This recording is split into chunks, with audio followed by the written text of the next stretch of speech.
de cine también es hablar de plata. Por más que pensemos que el cine o el arte en general puede eximirse de estas cosas, la realidad es muy distinta. Financiar una película es en cierta forma un estilo de arte. Conseguir el financiamiento que no llega por una varita mágica requiere muchas habilidades que pocas personas tienen. Es un trabajo muy costoso que lleva mucho tiempo y sobre todo predisposición y voluntad. ¿Cómo se financia realmente una película? ¿Cuál es la diferencia entre el financiamiento entre Argentina, Corea del Sur, Corea del Norte, Estados Unidos, Europa? ¿Cuáles son las cosas que la diferencian? ¿Qué se gana realmente financiando una película? Bueno, todas esas cosas voy a hablar hoy en este video.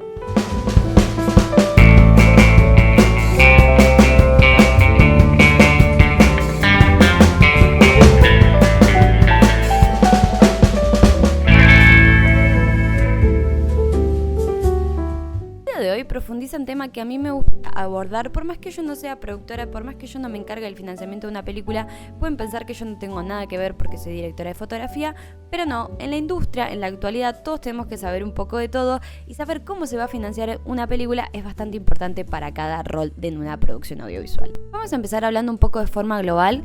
No existe una única forma de financiar unas películas.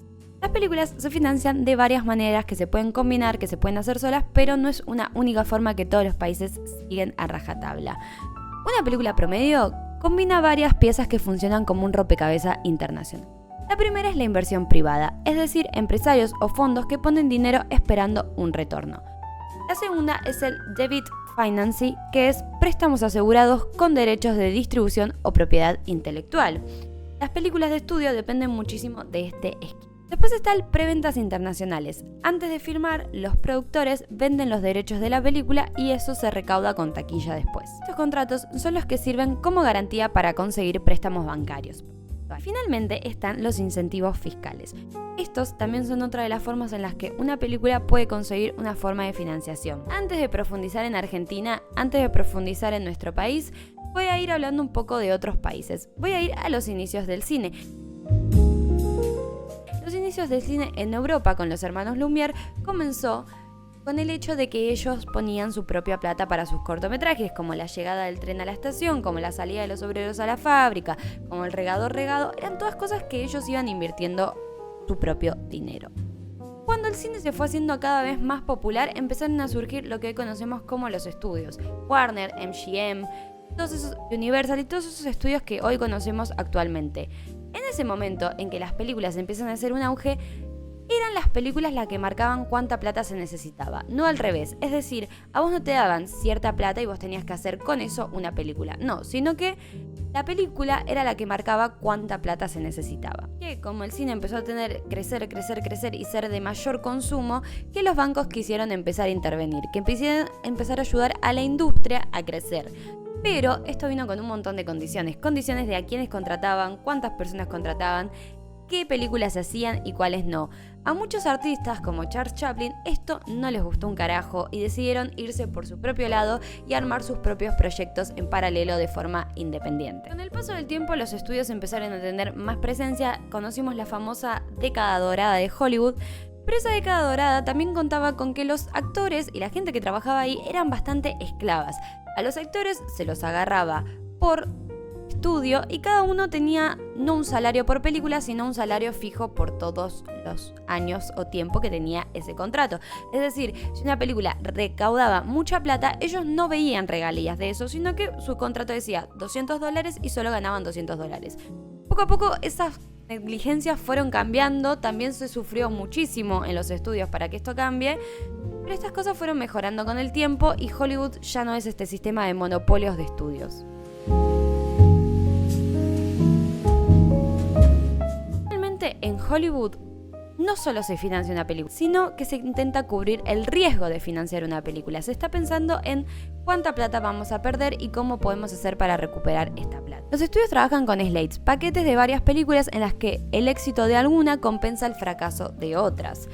Un blockbuster no se financia con la billetera de un estudio, hay créditos externos, bancos, acuerdos con plataformas, merchandising e incluso fondos de inversión.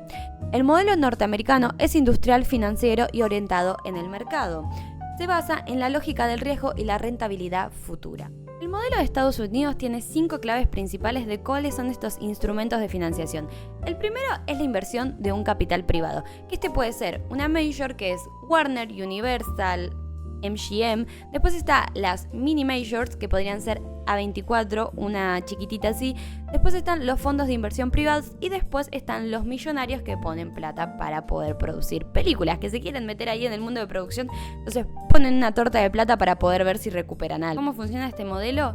El inversor se vuelve el dueño principal del proyecto de la película y recupera todo por regalías, ya sea taquilla, streaming o nada. Es al primero que le va la plata después de que la película salga. La segunda clave que tienen las películas estadounidenses para poder financiarse son los préstamos. Este es uno de los motores principales de Hollywood, aunque muchas personas no lo vean. Tiene adentro unos ítems importantes que vale la pena remarcar, que los tipos de préstamos son Gap Financing, préstamo que cubre la brecha entre el presupuesto total y las preventas ya firmadas. Los Bridge Loans, que son créditos temporales mientras se cierran deals con los distribuidores. ¿Cómo se garantizan estos préstamos? No es con bienes materiales, sino es con contratos de distribución, derechos adquiridos de TV o streaming, o sea, si una película se va para ahí, todo lo que gane va a ir para estas personas que le prestaron, o las IP preexistentes. La tercera es los pre-sales de distribución internacional. Es una de las herramientas principales del movimiento de cine independiente en Estados Unidos. ¿Cómo es la mecánica? Se arma un paquete de guión, productor, carpeta de diseño con director y elenco incluido, y eso se le presenta para poder conseguir un financiamiento. Esta carpeta con estos proyectos de quién va a ser el elenco, el guión, los productores y el director se llevan a festivales como Cannes, San Sebastián, el Festival de Venecia, para poder conseguir financiamiento. Esto es una forma de poder librarse de los estudios. La cuarta forma de financiamiento o formas claves de una financiación en Estados Unidos es el paquete de películas. Y esto es algo meramente industrial, meramente de los estudios y de la industria. Es decir, que ciertos lugares aportan una cantidad de dinero por slates, es decir, paquetes de películas. Esto es algo meramente industrial, que es decir, un fondo de inversión apuesta, pone dinero por cierto paquete de películas. Es decir, van a poner cierta cantidad de plata en 10 películas de Warner. Esto es algo de mucho riesgo, pero es una de las maneras en las que se busca financiamiento en las grandes industrias. La quinta forma, que la que muchos piensan que no existe en Estados Unidos, son los incentivos fiscales, los tax credits. Esto es que en algunos estados como Georgia, Nuevo México, Luisiana, California, les sacan impuestos a los estudios, a los lugares, para que puedan grabar las películas de manera más económica. ¿Cómo funciona? Atraen rodajes, atraen turismo, atraen movimiento de personas a sus estados, por ende les bajan los impuestos para que ellos vayan a grabar ahí.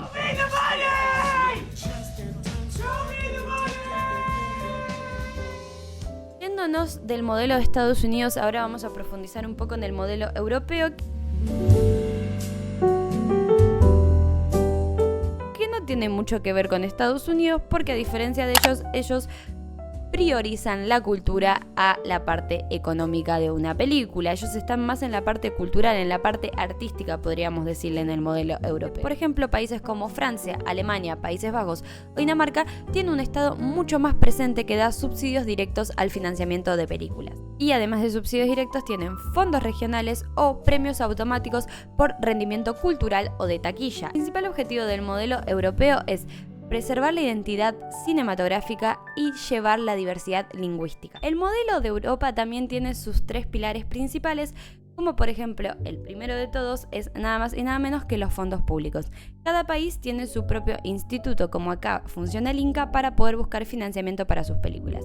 Por ejemplo, el Reino Unido es el Instituto Británico de Cine. España es la FFA más fondos regionales, y así cada país de Europa va teniendo su propio estilo. En este tipo de inversión pública, donde en Europa van a buscar financiamiento por entes públicos, tienen distintos tipos de ayuda. Uno es subvenciones automáticas, subvenciones por rendimiento, créditos blandos, incentivos fiscales y otras formas. También es un impuesto al cine, tasas sobre el streaming. A diferencia de acá, ellos tienen tasas sobre plataformas como Netflix, Amazon Prime Video, etc. La segunda clave del financiamiento del modelo de Europa es las coproducciones, es decir, coproducir junto con otros países, ya sean de Europa o ya sea Estados Unidos, Latinoamérica, hacer una coproducción. Esa es otra forma de conseguir financiamiento en el modelo europeo. El tercer pilar importante en el modelo europeo para poder financiar una película son los fondos supranacionales. Estos fondos funcionan, por ejemplo, el más importante como Eurimash, que quiere decir el Consejo de Europa. Esto promueve la diversidad entre varios países.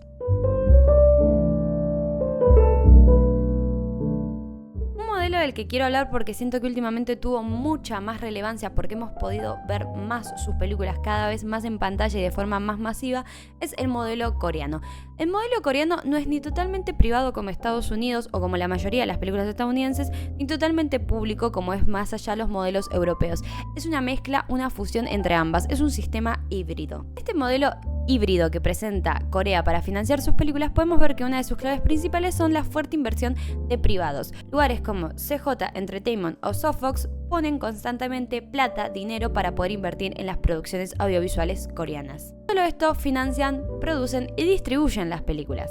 Otro fuerte pilar en el sistema de financiamiento de películas de Corea es la fuerte política pública a través del Korea Film o el KOFIC.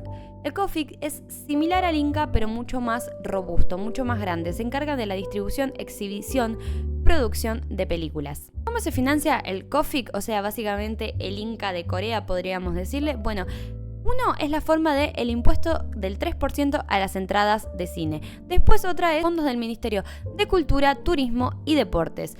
El Estado en Corea interviene en el cine porque les parece algo estratégico, no solo en la manera económica, sino también en algo cultural. Además de los grandes conglomerados que hay en Corea, como ya dije, CJ Entertainment o Softbox, también hay pequeñas empresas que ayudan de manera más independiente a poder invertir en la producción de películas. Dato no menor, hoy Netflix es uno de los principales financistas en el mundo audiovisual coreano.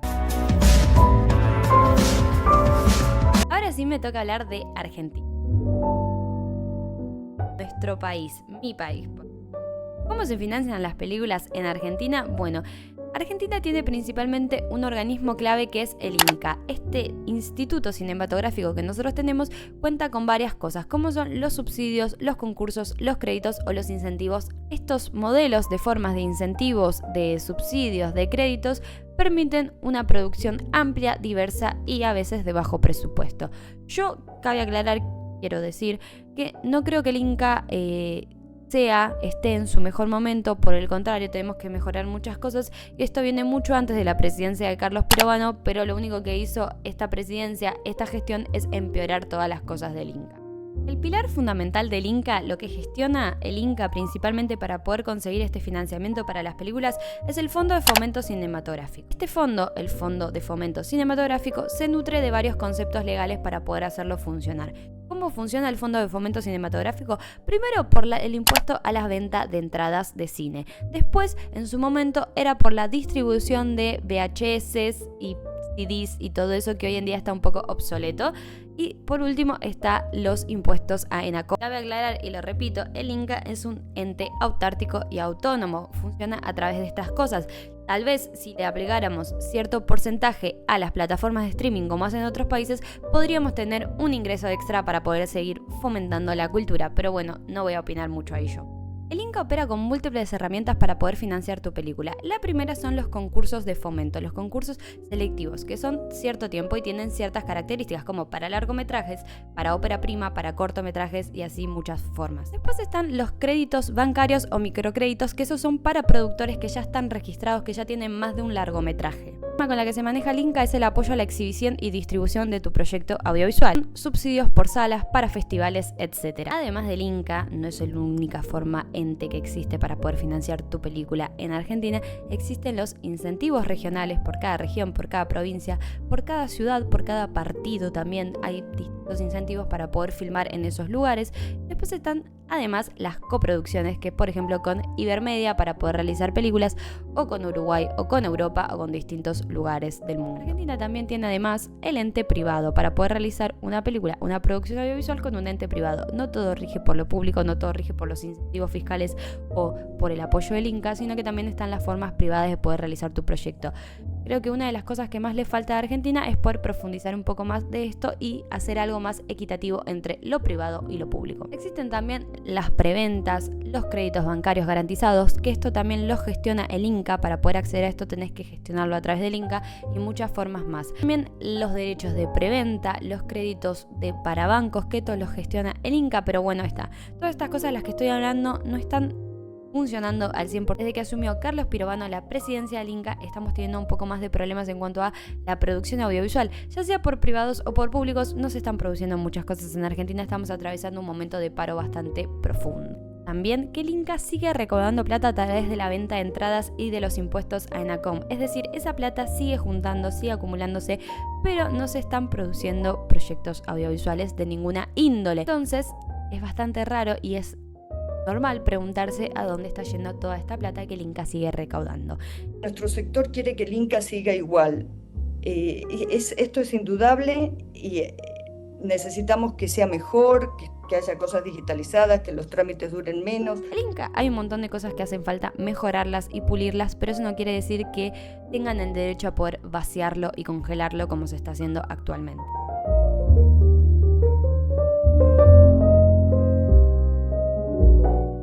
Parezca tedioso e insoportable, hablar de dinero no es desmerecerle el valor a la parte artística.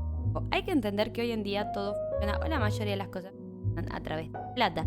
Entonces, si sos un director, productor o alguien que quiere lanzar su cortometraje o cualquier proyecto audiovisual, tiene que entender cómo se busca financiamiento o cuáles son las herramientas para poder financiar y poder realizar tu proyecto. Es un poco tedioso, sí, lo dije al principio y lo digo de nuevo ahora, pero bueno, a mí me parece importante que la gente lo sepa y por eso quise abordar este tema el día de hoy. Yo que soy directora de fotografía, me parece importante saber cómo se financian las películas porque en cierta forma tiene que ver en cuánto dinero voy a tener al final del día para poder realizar mi proyecto, para poder saber qué luces voy a alquilar, cuántas luces la gente voy a tener a disposición para trabajar conmigo. Entonces, espero que este video les haya servido de algo, les haya despertado algún tipo de interés. ¿Tienen formas o financiamientos que les interesen y sepan? Déjenmelas en los comentarios, a mí me súper interesan esas cosas. No se olviden de suscribirse, darle like, comentar este video para poder mover el algoritmo de YouTube, para poder mover el engagement. Estamos viendo en el próximo video, yo me despido por hoy. Adiós.